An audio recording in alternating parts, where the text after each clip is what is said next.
Assalamualaikum warahmatullahi wabarakatuh. Alhamdulillahirobbil alamin. Wassalatu wassalamu ala asyrofil anbiya'i wal mursalin, wa ala alihi wa sahbihi ajmain. Sahabat YM 28 yang dimuliakan Allah. Kesulitan itu selalu bersanding dengan kemudahan. Allah berfirman, karena sesungguhnya sesudah kesulitan itu ada kemudahan. Sesungguhnya sesudah kesulitan itu ada kemudahan. Quran Surah Al-Insyirah ayat 5-6. Masalah selalu muncul dalam kehidupan kita. Masalah yang datang terkadang mudah diselesaikan, tetapi juga kadang sulit untuk diselesaikan. Saking sulitnya, tak jarang menyebabkan orang putus asa dan menyerah pada masalah mereka. Namun, sebenarnya Allah menimpakan kepada kita dalam kesulitan dan kesusahan itu, agar kita kembali kepada Allah Ta'ala, agar kita merintih, memohon, dan bersimpuh di hadapan Allah Ta'ala. Agar kita memperbanyak sujud dan ruku, agar kita memanjatkan doa memohon ampun kepada Allah. Juga agar lisan seorang hamba mengucapkan, Ya Allah, tolonglah aku, Ya Allah, tolonglah aku. Karena kita tahu bahwa tidak ada penolong dari musibah yang saat ini menimpa kita, kecuali dengan kembali menujunya. Kita harus yakin bahwa tidak ada jalan keluar, tidak ada secercah harapan, kecuali hanya dengan kembali kepada Allah.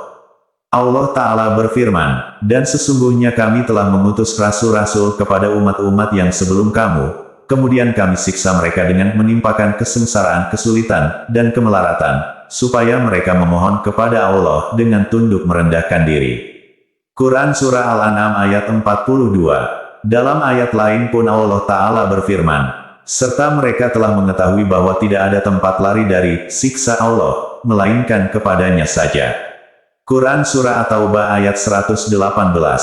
Oleh karena itu, kita harus memperbanyak doa di hari-hari itu. Hari ketika kita merasa hidup terasa sempit, hari ketika musibah dan kesulitan datang silih berganti. Karena inilah yang membuat Allah Ta'ala mengangkat segala kepiluan yang ada. Jangan sampai justru kita berkeluh kesah dan mengemis kepada manusia, dan kita menurunkan marwah kita sebagai seorang hamba Allah. Yang harus kita lakukan adalah bergantung hanya kepada Allah Ta'ala saja. Dan simbol hati kita telah bergantung kepada Allah Ta'ala saja adalah meminta kepada Allah, Rabbul Alamin. Allah berfirman, dan Tuhanmu berfirman, berdoalah kepadaku, niscaya akan kuperkenankan bagimu.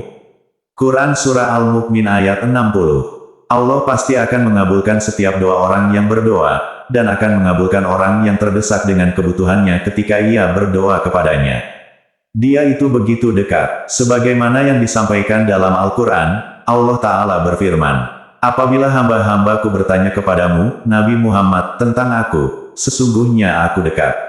Aku mengabulkan permohonan orang yang berdoa apabila dia berdoa kepadaku. Maka hendaklah mereka itu memenuhi segala perintahku, dan hendaklah mereka beriman kepadaku, agar mereka selalu berada dalam kebenaran. Quran Surah Al-Baqarah ayat 186. Yakinilah bahwa Allah benar-benar begitu dekat dengan orang yang berdoa, artinya akan mudah mengabulkan doa setiap hamba. Sehingga tidak pantas seorang hamba putus asa dari janji Allah yang maha mengabulkan setiap doa. Dan apabila dengan sombongnya masih tak mau berdoa atau malah datang kepada dukun atau manusia lainnya, maka Allah marah dan ancam kita di ayat yang sama.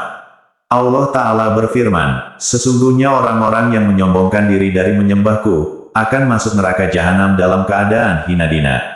Quran Surah Al-Mu'min ayat 60. Oleh karena itu, kita yang saat ini sedang susah, atau usaha kita yang sedang berat, atau kita kehilangan pekerjaan, hendaknya kita memperbanyak doa, sebagaimana kita memperbanyak usaha untuk keluar dari musibah dan masalah yang sedang kita hadapi.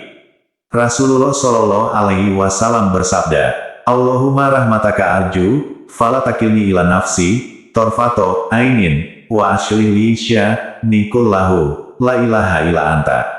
Artinya, ya Allah, aku hanya memohon rahmat-Mu, maka jangan Engkau biarkan aku bertumpu kepada diriku sendiri walaupun sekejap mata. Perbaikilah urusanku semuanya, dan tidak ada sesembahan yang berhak disembah melainkan Engkau. Hadis riwayat Abu Daud nomor 5090. Namun, doa tidak akan memiliki peran yang besar, kalau hanya dibaca di lisan saja, tanpa merenungi dan memahami maknanya. Dari Abu Hurairah, Nabi Shallallahu Alaihi Wasallam bersabda, berdoalah kepada Allah dalam keadaan yakin akan dikabulkan, dan ketahuilah bahwa Allah tidak mengabulkan doa dari hati yang lalai. Hadis riwayat Tirmidzi nomor 3479. Seharusnya hati kita tidak berharap kepada iba dan belas kasihan manusia, tidak berharap kepada uluran tangan orang. Sesulit apapun, seberat apapun, yang diharapkan hanyalah rahmat Allah Ta'ala. Kita tetap berusaha, namun hati kita tidak boleh bergantung kepada usaha yang kita lakukan. Maka jangan engkau biarkan aku bertumpu kepada diriku sendiri walaupun sekejap mata, karena diri ini harus bertumpu dan bergantung kepada Allah. Karena tawakal adalah kunci dari solusi dan jalan keluar. Allah Ta'ala berfirman, dan barang siapa yang bertawakal kepada Allah, niscaya Allah akan mencukupkan keperluannya. Quran Surah At-Talaq ayat 3. Ketahuilah bahwa perubahan kondisi kita saat ini, merupakan ujian bagi orang-orang yang beriman. Yang selama ini bisnisnya lancar, kemudian Allah buat sulit ataupun hancur. Ketika selama ini grafik penjualan konsisten naik, tiba-tiba ambruk. Usaha harus tutup. Untuk apa itu semua? Karena Allah ingin buktikan, siapa di antara hambanya yang benar-benar beriman kepadanya. Allah Ta'ala berfirman, dan masa kejayaan dan kehancuran itu kami pergilirkan di antara manusia, agar mereka mendapat pelajaran. Dan supaya Allah membedakan orang-orang yang beriman dengan orang-orang kafir, supaya sebagian kamu dijadikannya gugur sebagai syuhada. Dan Allah tidak menyukai orang-orang yang zalim.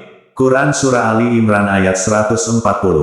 Oleh karena itu, jangan sekali-kali kita mengatakan, kita pasti bisa menghadapi semua ini, dalam kondisi hati kita bergantung kepada diri kita sendiri. Namun yang benar, kita pasti bisa jika Allah tolong dan Allah bantu kita untuk keluar dari masalah yang kita hadapi. Allah Ta'ala berfirman, dan jangan sekali-kali kamu mengatakan tentang sesuatu, sesungguhnya aku akan mengerjakan ini besok pagi, kecuali dengan menyebut insya Allah, jika Allah menghendaki. Quran Surah Al-Kahfi ayat 23-24. Ingatlah yang bisa memperbaiki urusan kita hanyalah Allah Ta'ala. Allah lah yang telah membuat kita tetap hidup walaupun kita tidak punya uang. Hanya Allah yang bisa mengubah kondisi ini. Dan itu harus kita ucapkan dengan penuh keyakinan. Dari Abu Said, Nabi Shallallahu Alaihi Wasallam bersabda, tidaklah seorang muslim memanjatkan doa pada Allah selama tidak mengandung dosa dan memutuskan silaturahmi antar kerabat, melainkan Allah akan beri padanya 3 hal. 1. Allah akan segera mengabulkan doanya. 2. Allah akan menyimpannya baginya di akhirat kelak. Dan 3. Allah akan menghindarkan darinya kejelekan yang semisal. Para sahabat lantas mengatakan, kalau begitu kami akan memperbanyak berdoa. Nabi Shallallahu Alaihi Wasallam lantas berkata, Allah nanti yang memperbanyak mengabulkan doa-doa kalian. Hadis riwayat Ahmad 3 halaman 18. Ingatlah pula bahwa doa adalah sebab utama agar seseorang bisa meraih impian dan harapannya. Sehingga janganlah merasa putus asa dalam berdoa. Dari Abu Hurairah, Nabi Shallallahu Alaihi Wasallam bersabda, tidak ada sesuatu yang lebih besar pengaruhnya di sisi Allah Ta'ala selain doa. Hadis riwayat Tirmidzi nomor 3370, dan Ibnu Majah nomor 3829. Sudahkah kita hanya beribadah kepada Allah? Sudahkah selama ini kita mencintai Allah dengan penuh kehinaan dan ketundukan? Ya Allah, selamatkanlah kami dari kesyirikan dan jadikanlah kami sebagai hamba-hamba-Mu yang bertauhid. Semoga hati, lisan dan badan ini bisa bersabar dalam menghadapi berbagai cobaan atau masalah. Amin ya robbal alamin. Kami berharap apa yang disampaikan dapat bermanfaat bagi sahabat TIMYM28 yang dirahmati Allah. Kami mohon maaf atas segala kesalahan dan kehilafan dalam penyampaian materi ini. Wallahu alam bisawab. Wassalamualaikum warahmatullahi wabarakatuh.